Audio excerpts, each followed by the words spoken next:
Having a thorough understanding of the foot is important for the welfare and safety of the equine athlete, because the foot obviously is the part of the horse that contacts the ground.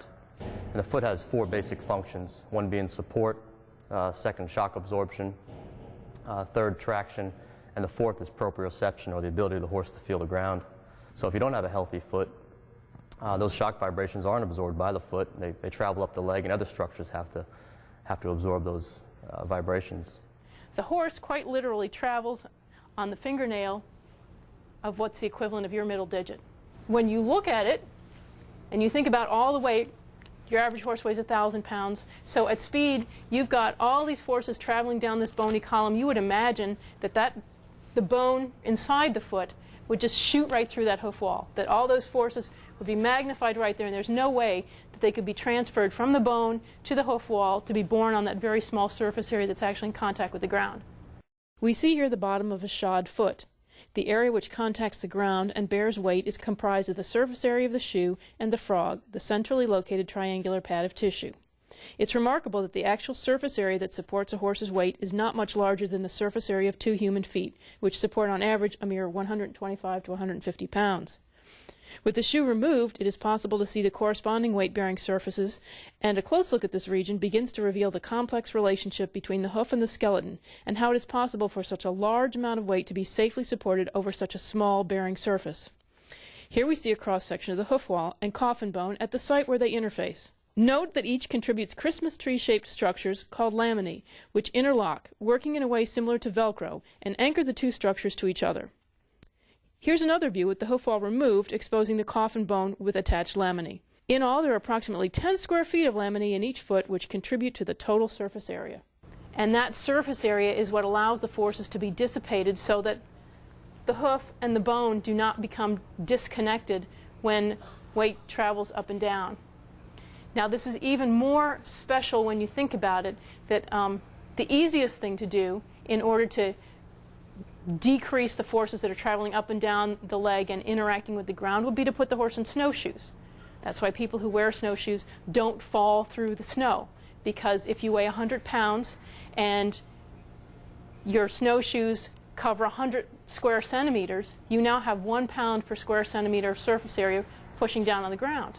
Okay? On the other hand, if you're wearing high heels and trying to walk across the top of the snow, you've got 100 pounds maybe on 10 square centimeters of surface area, and suddenly you have 10 pounds per square centimeter. And that's why high heels are not good snow footwear, because you go right through. Now, clearly, a horse that's wearing snowshoes is not a horse that can travel at speed, so that would go against the requirements that he has for survival and being able to evade predators.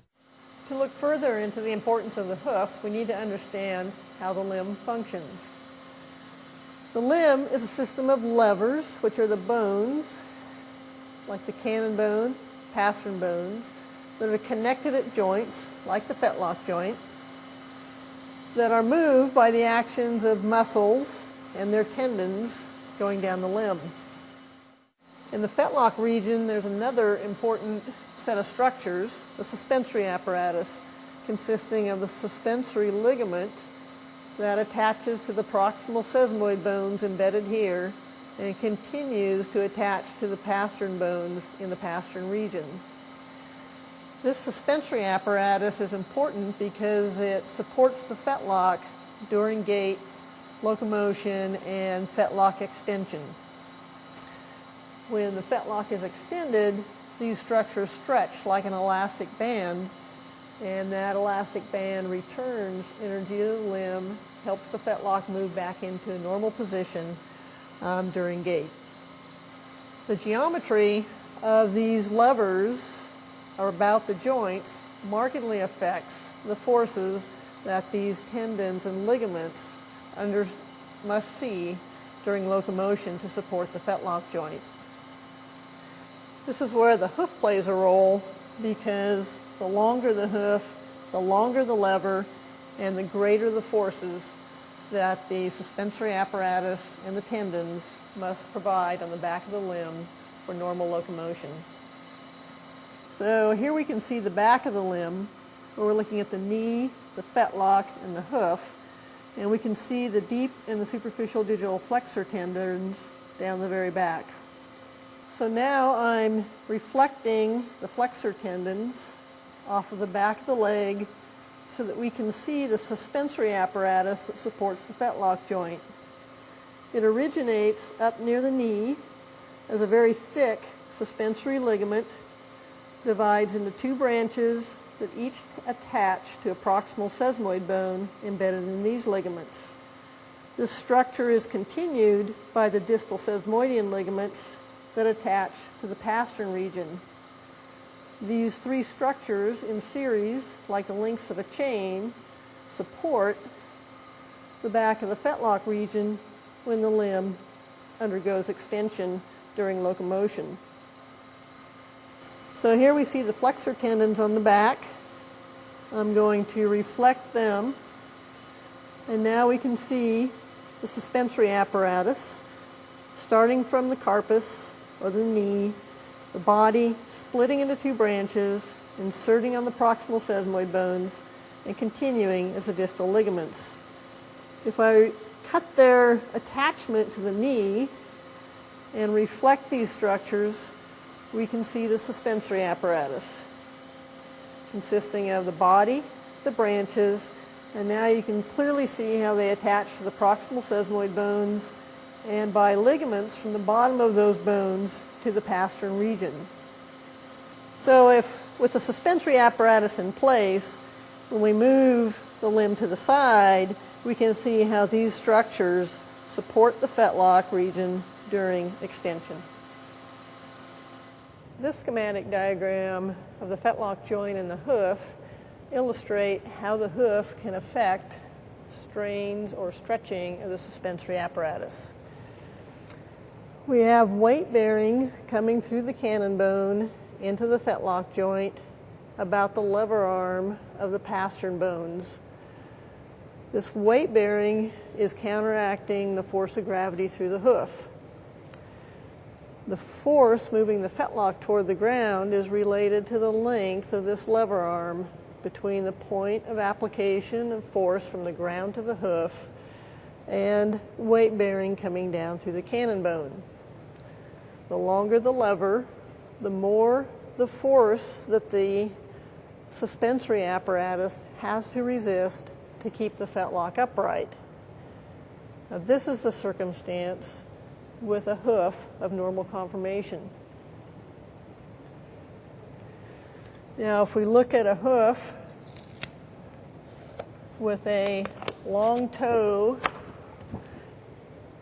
and an underrun heel, we have the same diagram, but notice that the force on the bottom of the hoof is further forward because we have a longer lever arm between the point of contact between the hoof and the ground and weight bearing through the cannon bone to the fetlock region. Because this lever arm is longer, the suspensory apparatus sees much higher loads, stretches further in order to keep the fetlock in a normal attitude. So in this circumstance, with the long toe and the underrun heel, the suspensory apparatus is stretched further, the fetlock undergoes further hyperextension and is at greater risk for injury. Once a basic understanding of locomotion is established, it is important to then be able to discern lameness. One person who aids in lameness detection is the exercise rider or jockey. It is important that he or she understand the importance of the horse's movement and communicate how the horse feels to the trainer and farrier when possible. Most injuries in athletes develop over time because these injuries are the result of repetitive activities. The early changes in bones, joints, tendons, and ligaments that precede overt injury are subtle. Early signs of a problem, injury or otherwise, are reflected in a change in disposition or behavior. Horses may put their ears back when approached or demonstrate other signs of unwillingness to train or race. These signs might include resisting to go into the starting gate or onto the training track. When affected horses train, they may not perform up to their usual or expected standard. Later, they develop an abnormal gait that may be perceived as a lameness. When a horse has got discomfort in, let's say, a front leg, let's say the right front leg, Okay? When that front leg hits the ground, he's going to do everything he can to take the weight off of it. He is obligated to put weight on it because of the way that he locomotes. Remember, he's the wheelbarrow. Those front legs carry the extra workload. So he doesn't have the option of holding it up the way your dog would, carrying a leg up. But if there's discomfort in that leg, he's going to do everything he can to shift the weight off of that leg when it's weight bearing. So what you'll see is when that painful foot, that uncomfortable limb hits the ground, the horse will pick his head up because he's shifting his center of gravity back off of the front legs and onto the hindquarters for that period of time. So a horse that is lame will be what we call head nodding lame, and that uncomfortable leg hits the ground and the head comes up. If both forelegs or both hind legs are affected, the gait abnormality may be hard to detect because there is no asymmetry during movement, although the horse may resist working as fast or hard as expected. As the injury progresses, there may be heat, swelling, or tenderness associated with injured structures.